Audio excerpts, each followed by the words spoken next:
మరి ఈరోజు హార్వెస్ట్ చూపిస్తున్నాను మొత్తము. ఇవి చూస్తున్నారా, ఈరోజు హార్వెస్ట్ చేసినాం అనమాట. Alien fruit. ఇంకా ఇవి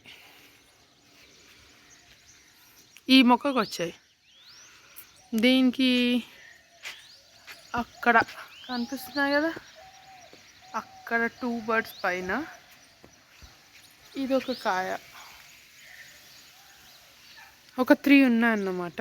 ఇది కూడా ఈ మంత్ లాస్ట్లో వచ్చేస్తుంది, ఈ మంత్లోనే వచ్చేస్తుంది హార్వెస్ట్కి.